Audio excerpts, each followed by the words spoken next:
선지 생도 여러분 안녕하십니까? 오늘 성막 3강입니다. 오늘은 성막 짓는 법에 대해서 우리가 하나씩 살펴보고자 합니다. 성막은 여러 의미를 가지고 있습니다.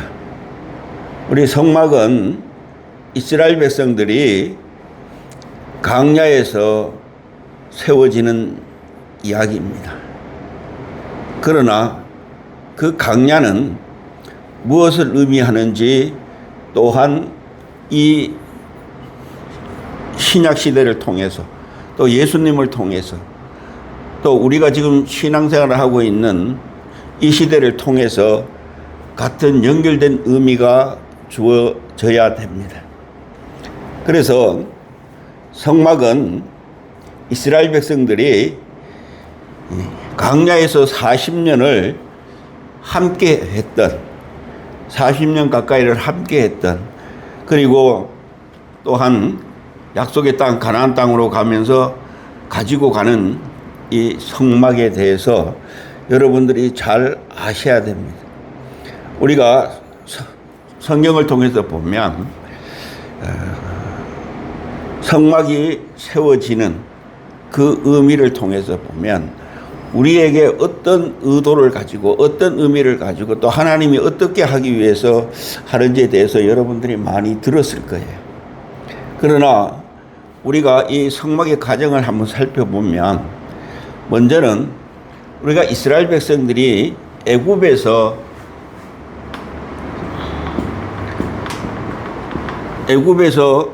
400년이란 긴 시간 동안에 있었고 또 그 애굽에서 나와서 탈출해서 이 광야에서 또한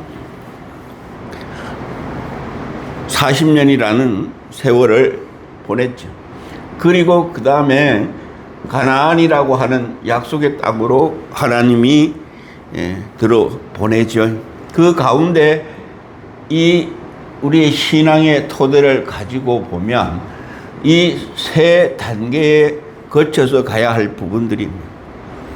이것은 다른 말로 말하면 애굽은 지금으로 말하면 의미를 가지고 보면 세상입니다. 세상. 그리고 광야는 이 세상에서 믿는 자에 대한 이야기입니다. 세상에서 믿는 자에 대한 이야기죠. 그리고 이 세상에서 믿는 자들이 또한 이 광야에서 세워진 성막을 통해서 살다가 한 단계 업그레이드되어 가나안 땅에 있는 약속의 땅으로 들어가는 그래서 이것은 세상에서 이제 한 단계 업그레이드되는 하늘의 세상에서 하늘의 삶을 사는 것이죠. 세상에서 이 하늘의 삶을 살기 위한 그 단계 그것을 만드는 것이 바로 우리는 하나님과 함께하는 성막입니다. 그래서 우리 인생들이 애굽에서 나와서 이 광야에서 하나님과 함께하는 삶을 만들어 가야 되고 그리고 나서 그 다음에 우리가 가나안 땅에 들어가서 세상에서 하늘의 삶을 사는 것입니다. 그래서 더 나아가서는 우리가 이 가나안 땅에 가면 뭐가 만들어지느냐 하면 이 왕을 세우고 난 후에 솔로몬을 통해서 성전이라고 하는 전을 짓습니다. 그래서 이 성전과 성막과 이 관계성을 가지고 가면 이 성전은 뭘 의미하느냐 하면 이것은 하늘에 계신 하나님과의 삶의 관계입니다.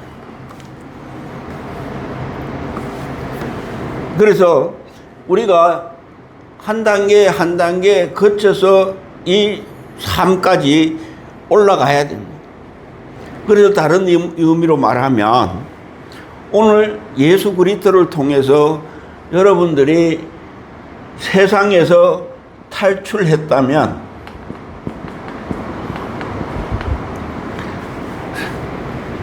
나왔다면, 여러분이 믿는다면 그 다음에 한 단계 여러분 안에 예수 그리스도를 통해서 우리가 민자를 통해서 뭐요? 삶을 바꾸어 가야 됩니다. 그리고 그 삶을 바꾸었으면, 예수님으로 삶을 세워졌으면 그 다음에 우리에게는 누가 필요하냐면 성령 하나님이 우리의 삶을 주관하는 그 약속의 땅에서 사는 그 삶을 우리는 살아야 돼요. 그리고 그 삶을 살다가 이제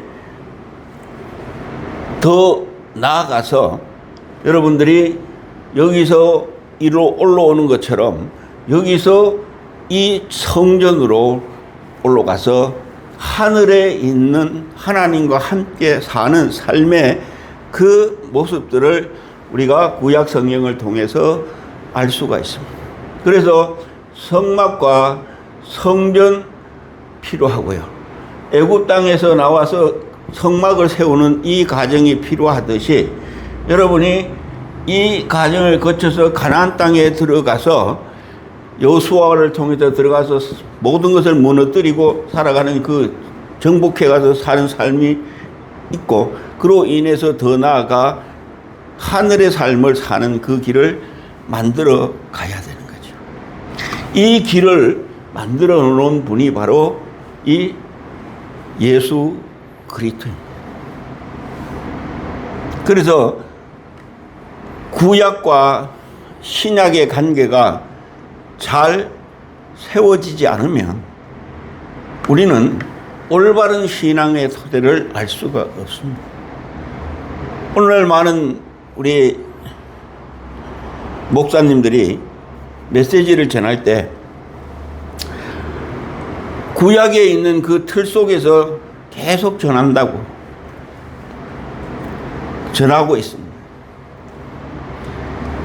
그렇지만 그것이 예수 그리스도를 통해서 이 시대로 바꿔지지 않으면 하나님과의 가는 관계가 온전히 세워질 수가 없습니다. 그렇다면 오늘 성막을 짓는데 그냥 우리 마음대로 지을 수가 없습니다. 하나님께서 알려주신 그 성막 짓는 법에 대해서 우리가 하나씩 살펴보고자 합니다. 이 성막은 그냥 지을 수가 없습니다.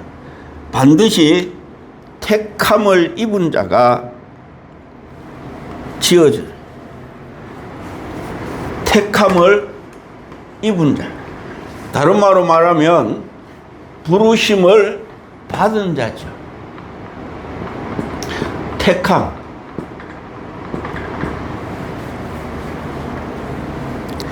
출애굽기 25장에 보면 이스라엘 자손에게 명하여라는 그 말씀을 하고 있죠.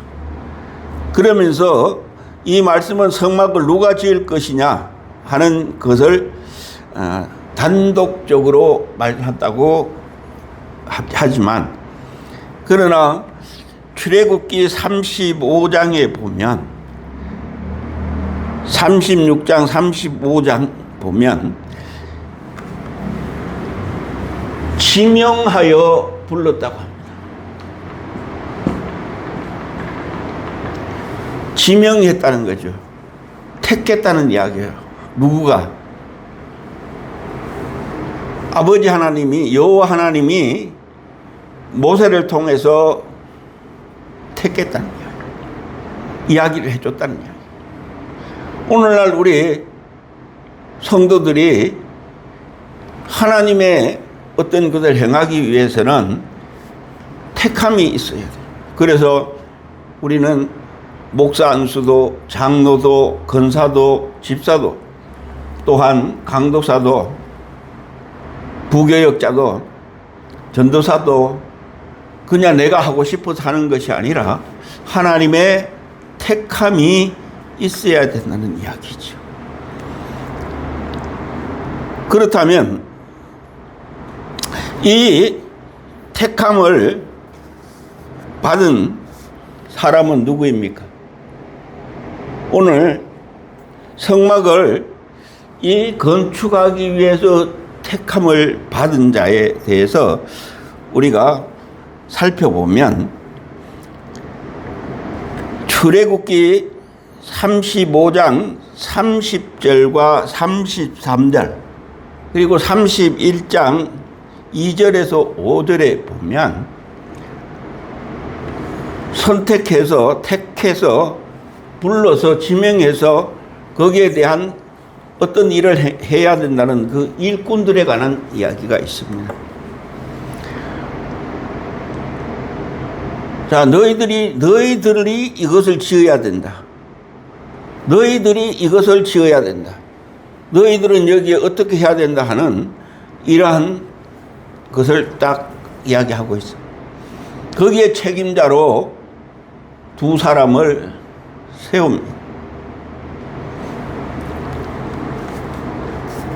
말씀을 보면 모세가 이스라엘 자손에게 이르되 볼지어다 여호와께서 모세가 한 게 아니라 여호와께서 세우는 겁니다. 아버지께서 세우는 거예요.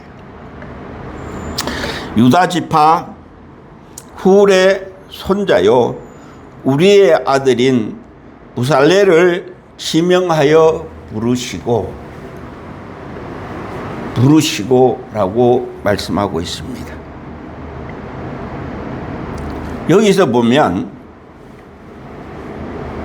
모세라고 하는 그 이름 속, 이스라엘이라고 하는 그 이름 속, 그 다음에 유다 지파라고 하는 이름 속, 그 다음에 그 하나하나의 이름 속에 하나님이 하시고자 하는 일의 의미가 있습니다. 그래서 오늘 성막에는 그 성막을 만들 때에 레위 지파를 쓴 것도 아니고 여러분 두 지파를 쓰는 두 지파 안에서 선택을 합니다. 그래서 우리가 여기에는 유다라고 하는 지파를 씁니다. 자, 오늘 우리 모세 물에서 건진 받은 자는 구원받은 자입니다.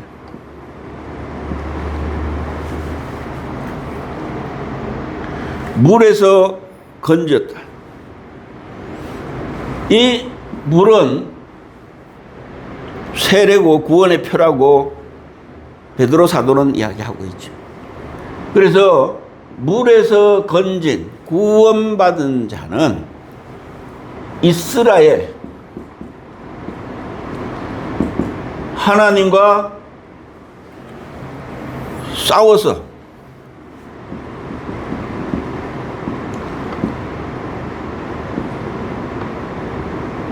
하나님과 싸워서 겨루어서 이겼다. 야곱이 야복강가에서 천사들과 싸우면서 한데 그것을 우리는 이렇게 이야기하죠. 자, 구원받은 자는 무릎에서 건짐을 받은 자는 또한 세례를 받은 자는 뭐예요? 하나님과 싸워서 이겼다. 그 이야기는 다른 말로 말하면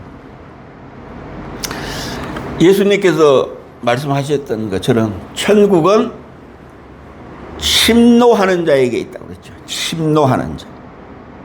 그러니까 결국에는 그냥 되는 것이 아니라 하나님과 떨어지지 않기 위해서 하나님이 어떠한 것을 행할지라도 나는 떨어지지 않겠다고 나는 오직 하나님만 따라가겠다고 끝까지 붙들고 가는 그러한 자세가 필요해요. 그것이 바로 이스라엘이라고 하는 이름에 내포된 뜻입니다. 그래서 야곱이 그렇게 끝까지 싸워서 얻은 이름이죠. 그래서 물에서 건진받은 구원받은 자는 하나님과 겨루어 이겼다는 것이죠. 그렇다면 하나님과 겨루어 이긴 자는 이제 어떤 일을 해야 되는지, 그것을 어떻게 세웠는지에 대한 이야기가 바로 오늘 여기서 지명하여 부른 그 이름 속에 의미가 있습니다. 자, 그 이름 유다. 이 유다라고 하는 지파는 창세기 29장 5절에 보면 야곱이 라반의 집에서 이제 레아와 라헬을 신부로 얻어서 그 가정을 꾸미면서 그 중에 이제 태어난 자를 하나님이 쓰고 있습니다. 레아를 통해서 루벤이라고 하는, 시므온이라고, 레위라고, 그 다음에 유다라고 하는 그 이름을 이야기합니다. 이 유다는 예후다라는 이 히브리어의 뜻은 찬양이라고 하는 의미를 씁니다. 찬양한다, 찬양된다, 찬양된이라고 하는 사전적인 용어를 쓰지만 29장, 창세기 29장 5절에 그 안에 내용을 보면 나에게 자녀를 줘서 나는 여호와를 찬양하리라 라고 하는 이야기를 합니다. 그래서 찬양한다. 유다라고 하는 이 지파의 이름 속에는 여호와를 찬양하다. 나는 너희들이 물에서 구원받았으면 하나님과 겨루어 이겼으니 나는 오직 그 하나님만 찬양하겠다고 하는 고백적인 것도 있습니다. 그래서 예수님이 유다 지파를 통해서 온 의미를 여러분이 여기서도 볼 수가 있습니다. 요셉에게도 유다 지파가 간여가 되어 있고요. 또한 이 성막을 지을 때도 성막을 만든 그 지파가 유다 지파가 속해 있다는 것을 볼 수가 있습니다. 그래서 이 성막을 통해서 여호와를 찬양하는, 하나님을 찬양하는 그 자리인 것을 성경은 의미하고 있어요. 그 이름은 의미하고 있습니다. 그 다음에 훌이라고 하는 이야기를 합니다. 훌이라고 하는, 훌의 자손이라고 이야기합니다. 이제 유다 지파에서 있는 그 자손, 훌의 자손인 것을 이야기합니다. 훌은 어떤 뜻을 가지고 있느냐 하면 사전에는 그냥 훌 이렇게 이야기합니다. 다른 데 의미를 가지고 보면 이 고귀하다고 하는, 고상하다고 하는 이런 의미를 가지고 있기도 하고요. 뭐 희다고, 흰 세마포라고 하기도 이야기하지만, 그러나 이 하나님을 찬양하는 자들은 귀중한 자죠. 또 고상하다는 자죠. 아름답다는 이야기죠. 오늘 여러분들이 항상 아버지를 찬양하면 하나님은 여러분들을 귀히 여기시죠. 귀하다, 귀한, 고귀하다. 그러면서 거기에 이제 훌의 손자에다가 이제 이름을 하나 더 씁니다. 그 아버지가 누군지에 대해서 이야기합니다. 여기에 우리라고 하는 이야기예요.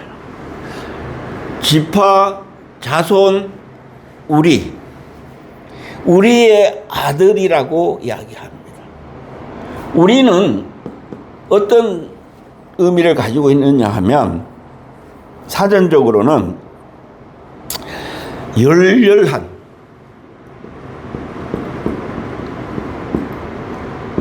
불같은, 그러니까 열정이 있다는 거, 열심이 있다는 이야기죠.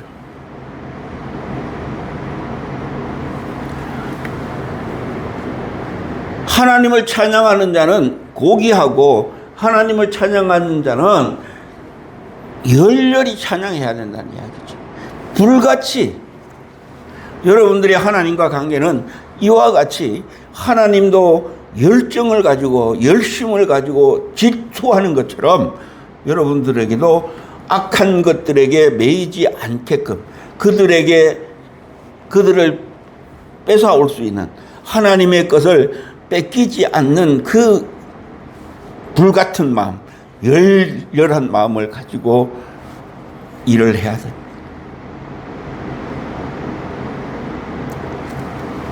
그래서 그런 마음이 없이는 성막을 지을 수가 없는 것처럼 여러분들이 그런 마음을 가지지 않는다면 하나님의 관계가 바로 세워가지 못할 수도 있다는 거예요. 그래서 오직 성막을 짓는 자, 내 안에 또한 그 집을, 영원한 집을 짓는 자, 이 열혈함이 없다면 아니 되죠. 그러나 이 우리엘 이렇게 이야기할 때는 빛이라는 의미도 씁니다. 빛나다라고 하는, 빛이다라고 하는 의미도 씁니다. 우리.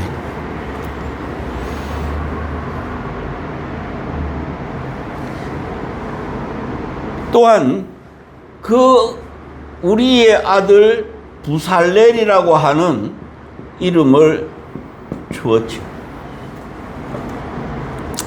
이 부살렐은 베찰엘이라고 하는 이 단어는 부살렐, 여기에는 이 하나님의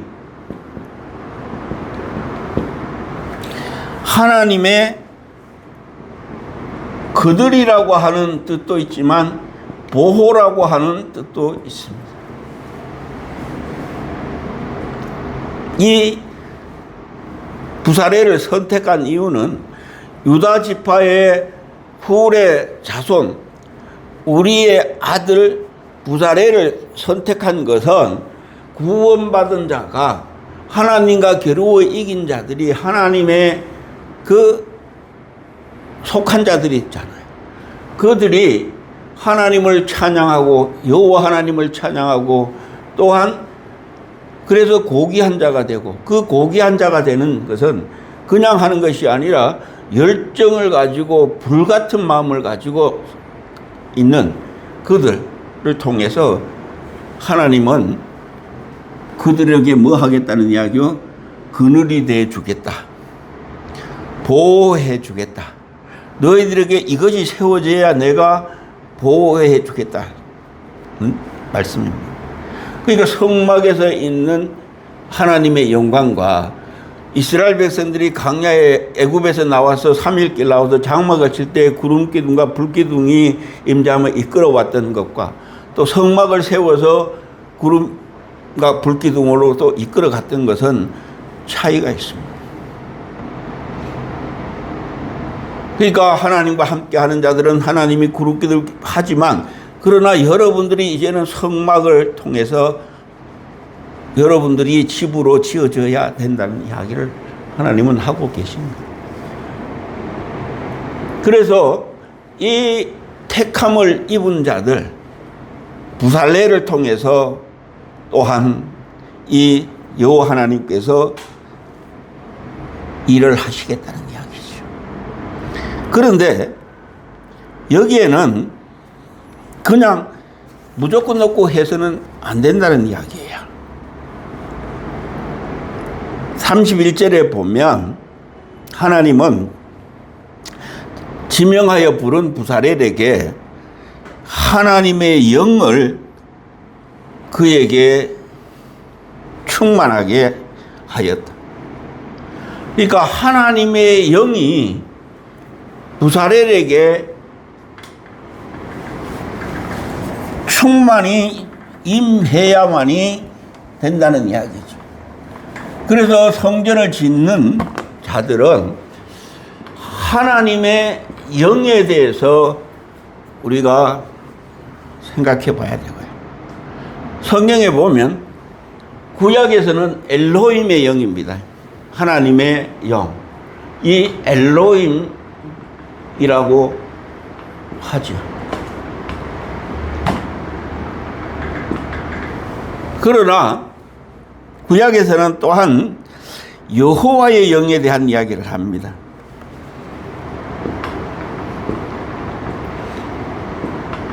이 여호와의 영이라고 할 때와 하나님의 영이라고 할 때는 조금 의미가 이제 우리가 조금 다 봐야 돼요. 구약에서는 엘로힘의 영이라고 할 때는 성령을 의미합니다.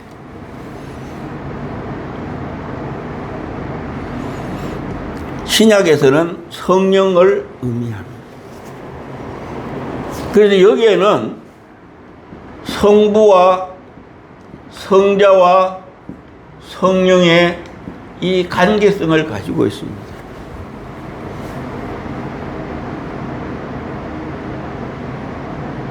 신약에서는 성령에 대한 이야기죠. 구약에서 여호와의 영이라고 이야기할 때는 하나님의, 신약에서는 하나님의 영을 의미합니다. 다른 말로 말하면 우리가 이야기한 여기는 성부의 영을 이야기합니다.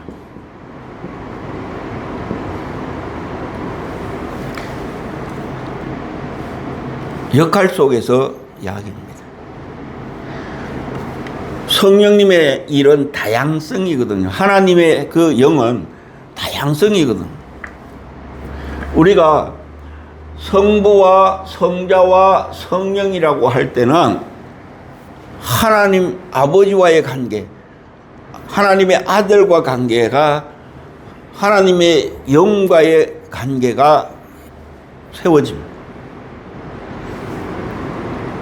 그러나 여호와의 영이라고 할 때는 여호와 하나님 그 자체에 대한 이야기를 합니다. 오늘 우리를 한번 살펴보면 여기에 어떤 이제 의미가 있느냐 하면 우리 인생들에게는 세 가지의 길이 있습니다.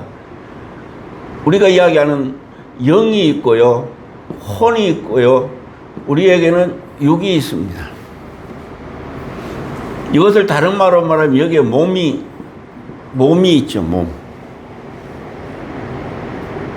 그러면 하나님께서는 성부 하나님은 영이시니 영입니다.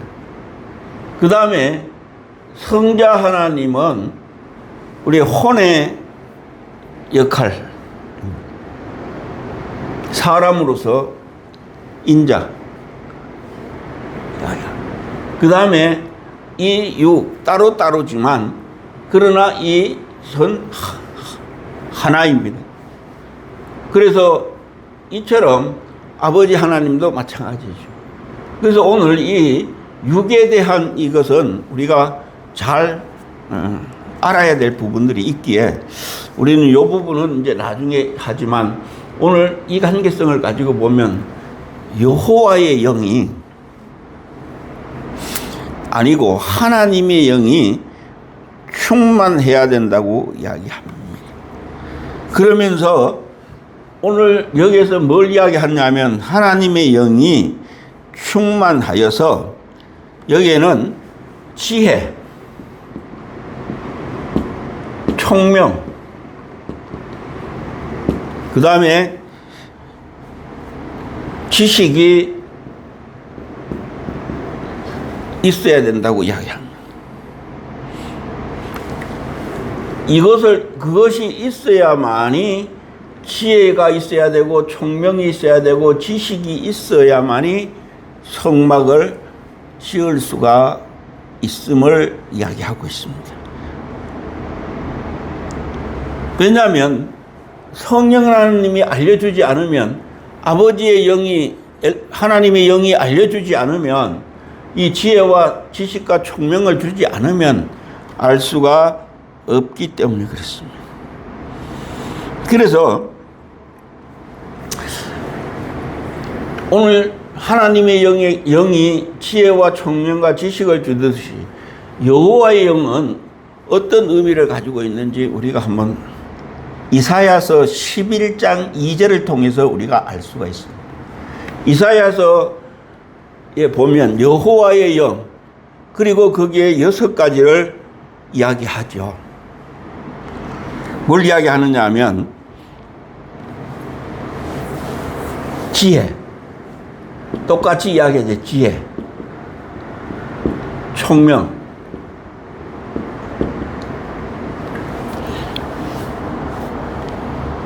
그 다음에 모략, 재능, 그 다음에 지식, 여호와를 경외하는 이 영이라고 이야기합니다. 지혜의 영, 총명의 영, 모략의 영, 재능의 영, 지식의 영, 여호와를 경외하는 영이 여호와의 영, 하나님의.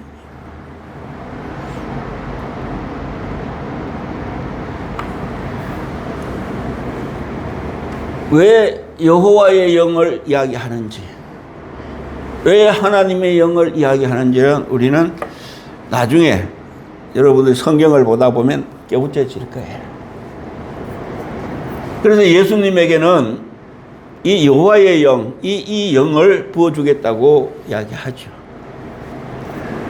그러면서 지혜와 총명과 지식이라고 하지만 원문적으로 보면 이 총명과 이 총명은 단어가 다릅니다. 어떻게 다르냐 하면 이 총명은 비나라고 하는 단어를 썼어요. 그런데 이 총명은 타분이라고 하는 단어를 썼어요. 우리는 똑같이 총명 이야기하지만 하나님이 그 성막을 지을 때에는 타분이라고 하는, 그리고 예수님이 이 땅에서 부어주는 그 영의 총명은 비나라고 하는 이 의미를 썼음을 또한 여러분 아셔야 됩니다. 그래서 이 타분은 어떤 뜻을 이야기하느냐 하면, 지혜도 모든 것이 있지만 다른 말로 말하면 잠언서에 보면 명철이라고 하는, 지혜와 명철, 이런 이야기를 하죠.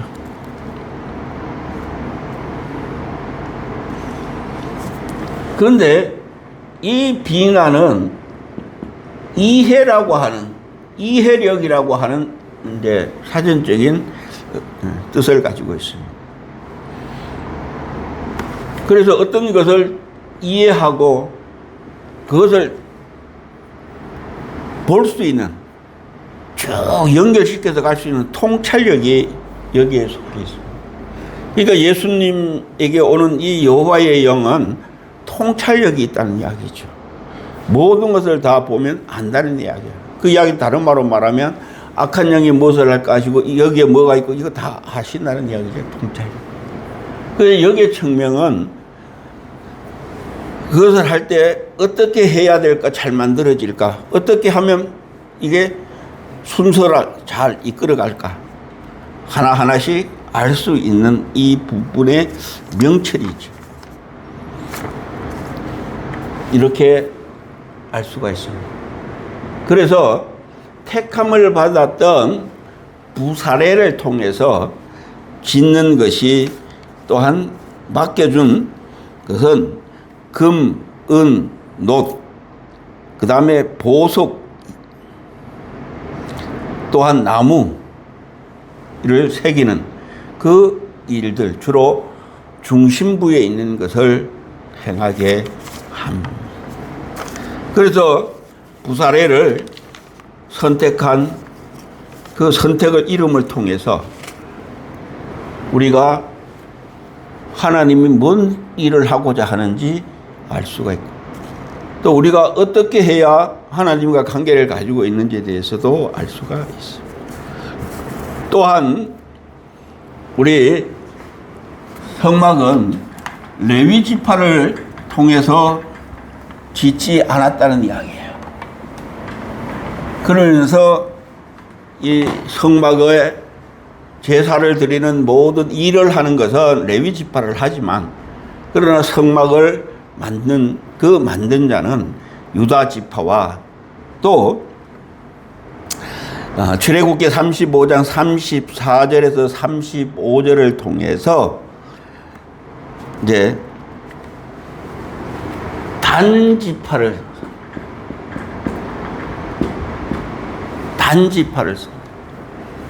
단지파와 단지파, 또 그와 단지파 아히사막의 아들이라고 합니다. 아히사막.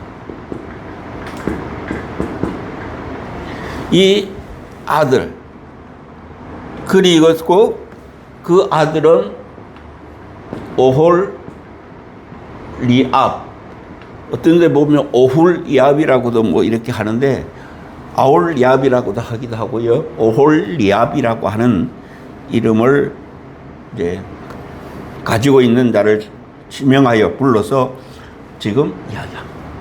그러면 이 이름 속에는 어떤 의미를 가지고 있는지 여러분들이 한번 살펴보셔야 돼요.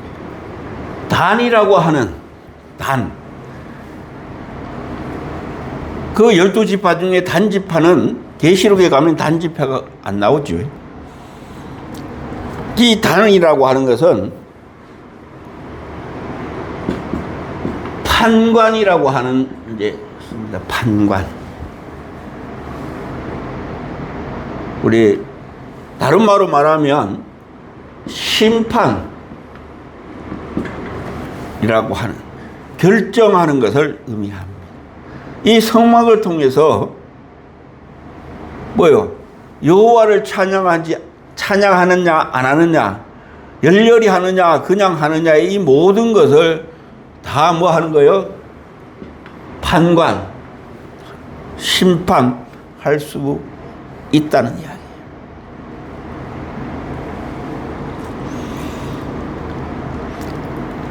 그렇지만 창세기 30장 6절에 이 단의 이름을 붙여진 것은 레아가 이제 이름을 붙였죠.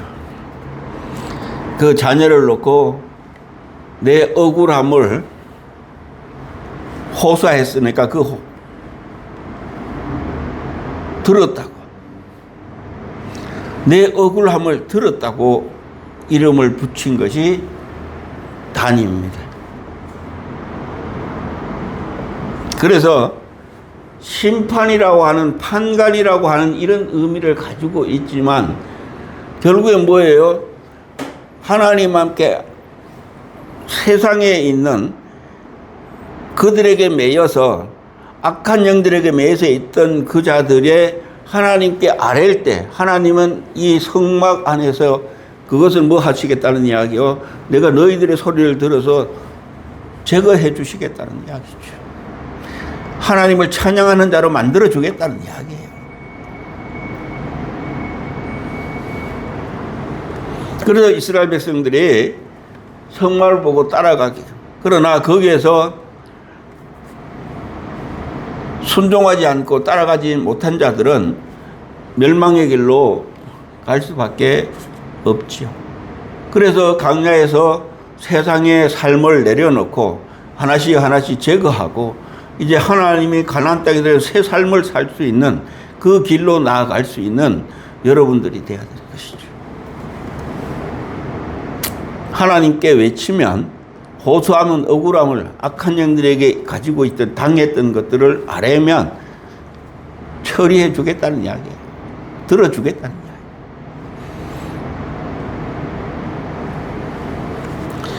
그러면서 아이사막의 아들이라고 이야기합니다. 이 아이사막이라는 이름은 뭐 뜻이냐면 도움의 형제라고 하는 뜻을 가지고 있습니다.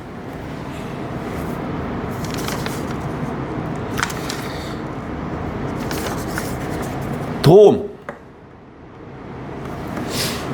그러니까 하나님은 모든 것을 판단해서 너희들이 얼리면 내가 호소를 하면 그 억울함을 호소를 하면 내가 판단을 해서 뭐 하겠다는 이야기가 도와주겠다. 너의 모든 자들에게.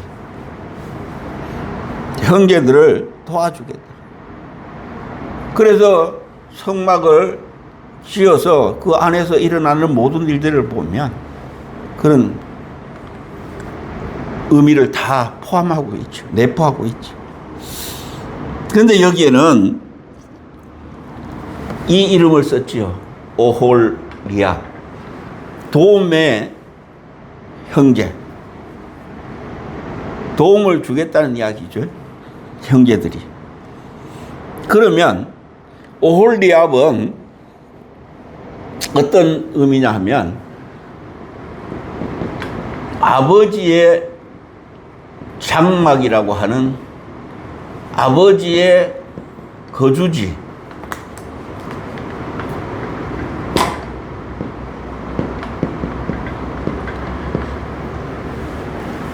오헬이라고 하는 오홀리압, 이 압은 아버지와 장막이라고 하는 이 두 단어가 합쳐서 오홀리압이라고 하는 이름을 이제 가지고 있어요. 그래서 해석해 보면 아버지라는, 아브라함 할 때 아버지의 오헬 막 장막, 여기에는 아버지가 거하는 장소다 이 말이에요. 그러니 아버지가 거하는 그 거주하는 장막을 뭐 하기 위해서요? 하기 위해서 이제 들으시고 도와서 만들겠다는 이야기.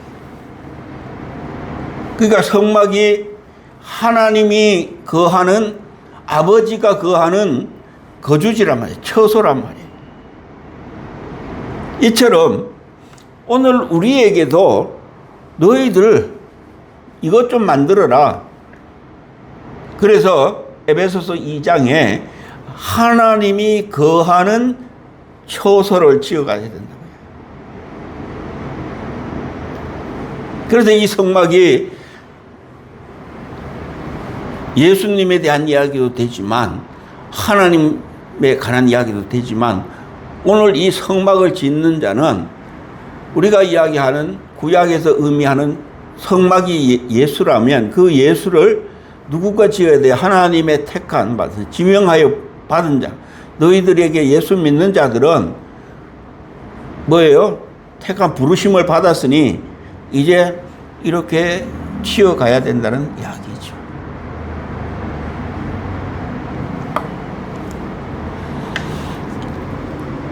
그러면서 이 오홀리압을 세운 의미는 보면 뭘 하느냐 하면 오홀리압은 가르치는 자예요.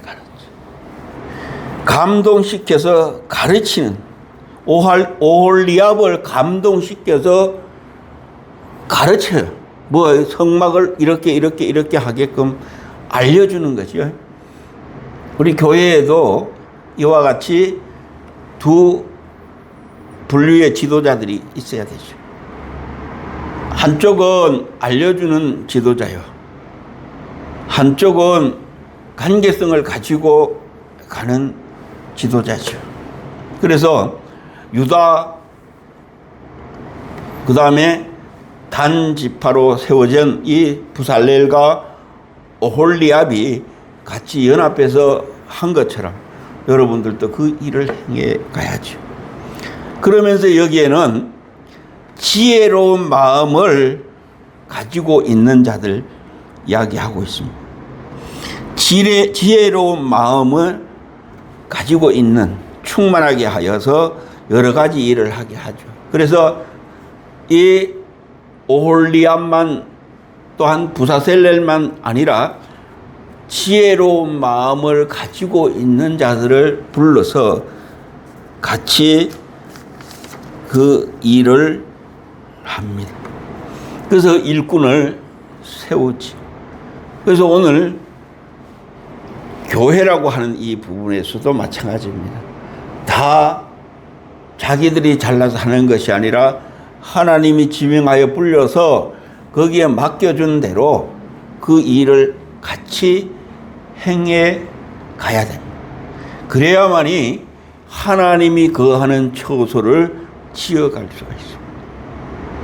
이것은 두 가지의 개념을 우리가 공동이라고 하는 이 부분도 필요하고요. 또 여러분 안, 한 사람 한 사람 안에서의 또한 그것도 필요합니다.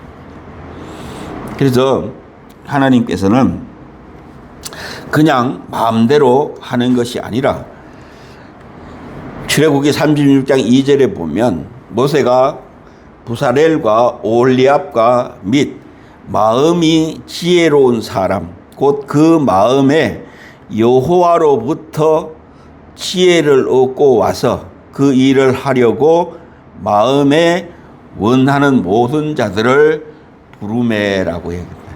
그래서 지명하여 부른 자가 있고 또 일하고 싶은 자들을 부르는데 그냥 부른 것이 아니라 그 안에 여호와로부터 지혜를 받은 자. 그래서 세 분류의 이 일꾼들이 세워집니다. 그래서 이분들을 통해서 성막을 만듭니다. 오늘 여러분들은 어떠한 관계성을 가지고 여러분들이 봉사하고 일하고 있습니까? 성막이 예수 그리스도라면 오늘 이 교회에 예수 그리스도가 지어져야 되고 또한 여러분 안에서도 이와 같이 지어져야 된다는 이야기죠. 그래서 우리는 서로를 연합하지 않으면 안 됩니다. 하나님은 연합하는 것을 원하고 계셔요. 독불장군 안 됩니다. 내 것이 최고다 안 됩니다. 오늘 하나님이 우리에게 주는 것은 여러분들을 세우려고 주는 것이 아니에요. 여러분들이 섰다면 서지 않는 그 사람들에게 나누어 주는 것을 이야기하고 있기 때문에 그렇습니다.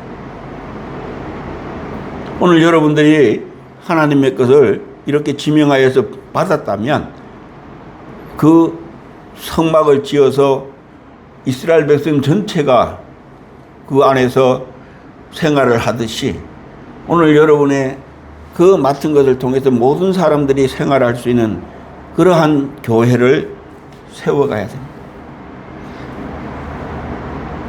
내가 맡은 자리에서 그와 같이 해 나가야 됩니다. 그래서 연합하지 않으면 성막이 세워질 수가 없습니다. 그러나 리더자가 필요하죠. 인도자가 필요하죠. 세운 자가 필요하죠. 그리고 또 마음을 가지고 여호와의 지혜를 입은, 즉 성령을, 여러분 안에 성령을 통해서 충만한 게 받은, 성령 하나님과 함께 사는 삶을 사는 여러분들이 자원하는 마음으로 이제 그 일을 이루어 가야 되죠. 절대로 억지로나 하지 않는 여러분 되기를 소망합니다. 이런 자들이 성막을 짓습니다. 감사합니다.